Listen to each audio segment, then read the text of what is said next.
मुंबईतील बहुप्रतीक्षित Colaba Vandre सिब्ज Mumbai metro line 3 या मुंबईच्या पहिल्या पूर्णतः भूमिगत मेट्रो मार्गिकेवरील पहिल्या टप्प्याचं उद्घाटन पंतप्रधान नरेंद्र मोदी यांच्या हस्ते 5 ऑक्टोबर 2024 रोजी झालं। यावेळी पंतप्रधान नरेंद्र मोदी यांनी मेट्रोमध्ये बीकेसी ते सांताक्रूझ प्रवास केला। हा प्रकल्प मुंबईतील शहरी वाहतूक व्यवस्था सुधारण्यासाठी महत्त्वाचा ठरणार आहे। ही मेट्रो लाईन पूर्णपणे भूमिगत आहे। मुंबईची पहिली भूमिगत मेट्रो 3 ही देशातील पहिली पूर्ण भूमिगत मेट्रो आहे।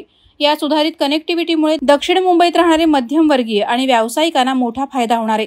मुंबईतली पहिली भूमिगत मेट्रोमुळे दररोज 12 लाख मुंबईकरांचा प्रवास सोपा होणार आहे। तसंच पंतप्रधान नरेंद्र मोदी यांनी ठाणे येथील 32,800 कोटी रुपयांपेक्षा जास्त किमतीच्या विविध प्रकल्पांचं उद्घाटन आणि पायाभरणी केली। शहरी भागातील वाहतूक सुविधा वाढवणं हे या प्रकल्पांचं विशेष उद्दिष्ट आहे, असं यावेळी पंतप्रधान मोदी यांनी नमूद केलं।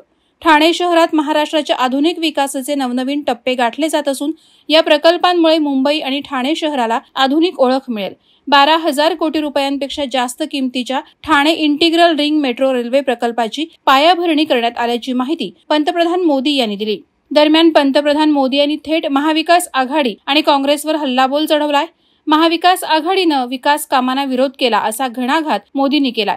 यावेळी बोलताना नाव न घेता पंतप्रधान मोदींनी थेट उद्धव ठाकरे यांना काँग्रेसचा चेला असं संबोधलंय। काँग्रेसच्या नादाला लागून मतांसाठी काही जणांनी हिंदुत्वाचा मुद्दा बाजूला सारला। स्वातंत्र्यवीर सावरकरांचा अपमान सुद्धा सहन केलाय। वक्फ बोर्डाला विरोध केलाय अशी टीका मोदी यांनी केली आहे। ते पुढे म्हणाले की आमच्या सरकारनं वाहतूक कोंडी कमी करण्यासाठी मुंबई महानगरात मेट्रो प्रकल्प, कोस्टल रोड, अटल सेतू असे मार्ग निर्माण केले। राज्याच्या विकासासाठी ध्येय ठेवून महायुतीचे सरकार काम करत आहे, परंतु महाविकास आघाडीच्या लोकांकडून ही कामं रोखण्यात आली। मुंबई मेट्रो 3 हे त्याचं उदाहरण आहे।